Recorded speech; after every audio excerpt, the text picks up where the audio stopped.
So for this one, basically you should understand that now when you look at this height, this is what you want to talk about.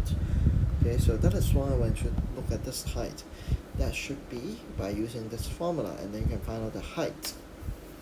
Okay, and then when you're going to find out the slant height, you should draw the triangle from this perspective. That is why you can see you have the triangle like this, and this dB actually is the base here. Okay, that is why you can find out this is 6 square root 2. And then you can consider another triangle. Okay, so for another triangle, which is actually look like this one, okay, you will have 14 here, and 14 here, and then 6 square root 2 like this, and then you're going to find out this one. Okay, as for this one is concerned, this one is actually most of you get it correct, so I don't spend time on it. So let's look at the next questions. Again, you should know that when you are going to deal with this one, the total surface area, you have to make sure that you know this is what you are talking about. So if you can draw the net first, okay, that means if you can change it back,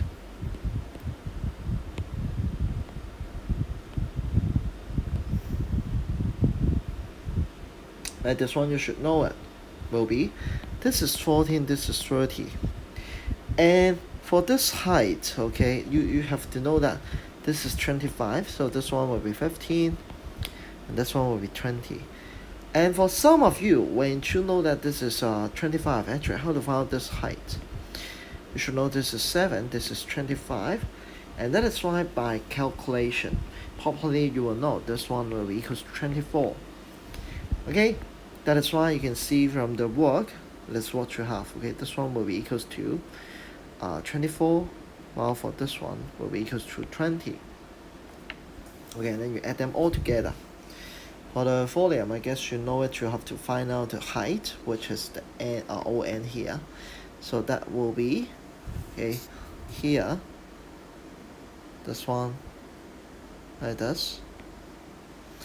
And then you have another right angle triangle, okay, right angle triangle. That is why you can see it look like this one. Okay, and then this is equals to 15. And then you will have this one equals to the height. For the additive, okay, the hypotenuse, this one will be equals to 24. Okay, I guess you look at this one. This is what you look at.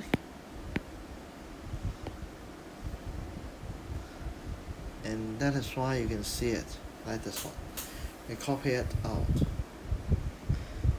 Okay, and then for this one, actually tetrahedral means that, okay, tetrahedral means that 4 sides are equal. Okay, that means all sides are equal. And then this is 16 as well, and you can combine this one yourself, and you know this is 8. By Pythagoras theorem, you can find it, or you can use this one to be 60 degrees to find out the value. And by calculation, then you can find out the total surface area.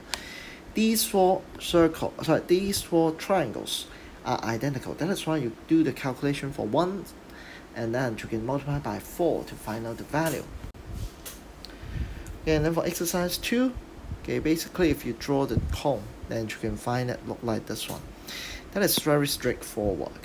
Okay, and you have this one, okay, 64 pi to be the base square, while for the volume, okay, here, and you set up the equation, then you can do the calculation like this. For the slant height, okay, you have to find out the triangle that you are talking about. So that is why you know this is 12.6, this is 8, and how to find out this slant height by using the Pythagoras theorem. And last one, this is about the pi RL, okay, using using the formula so that you can find it out.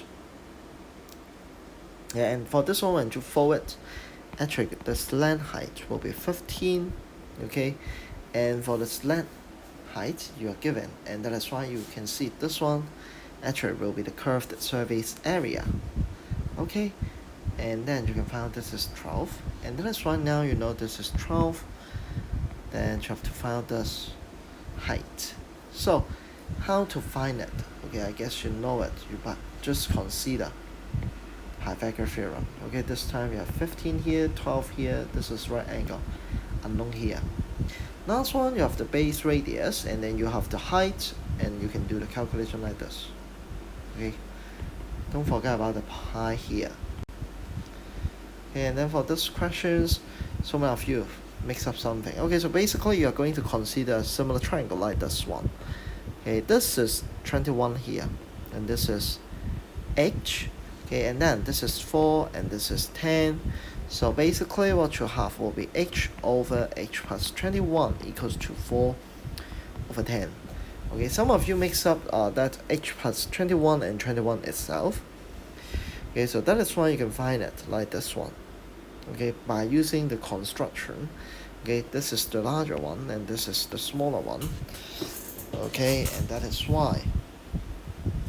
And now when it is fully filled with water, I can see that most of you, okay, when you do the calculation, so basically you just have to do it will be pi RL, that means this length. Okay, and actually you can find out the length, okay, like this one as well as this one, because this is given. Okay, so probably you can find this one, and then you can find out this one as well. So when you know it now, then some of you, okay, here you consider pi times 10 squared. Actually, when we talk about the wet one, okay, this is the top view, so you need not consider this one. That is why we don't have this. Okay, so last one, this question is like you just have to set the equations by using the formula for the volume. Okay, volume, and then you're given the length. That is why you can see it here. Okay, with the same height. Okay, same height. So this one can be cancelled. Okay, and then you solve it. And for this one, most of you get it. So I guess it is easy for choose. You just have to make sure that you net the unknown, so that you can simplify the term easily. Okay. For this one, you just have to draw it. Okay, so that you know for the sphere. Okay, you use the formula. Okay, since you know that the volume, so that you can find out the radius will be like this. Okay, and then using the formula. For this one, you just have to make sure that you know the volume before and after, they will be always the same, because you just melt it and then we class it into 8 identical. Okay, that is why now you can see that this is how you solve it.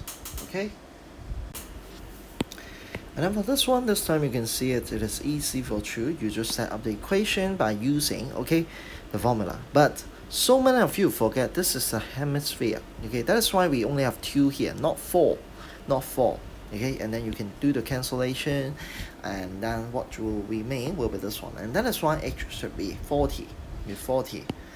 Okay, and then next one will be here you would like to find the total surface area. Okay, that means you will find out the first one will be this one. Okay, and then you find out the hemisphere. So once again, this is actually is 4 pi 30 squared times 1/2. Okay, if possible, that is how you see it. And last one for this one. Okay, for the volume of copper. Okay, you are talking about the outer one. Okay, that means you're talking about this volume. That is why you use the smaller one and the larger one to find out the difference. Okay, so this is what you have. 0.5. This is 0.5 as well. Okay, so that is why at the end you have this volume. And I hope that you still remember. You can use this one to find out the weight. Okay, and after all, that's it for the homework.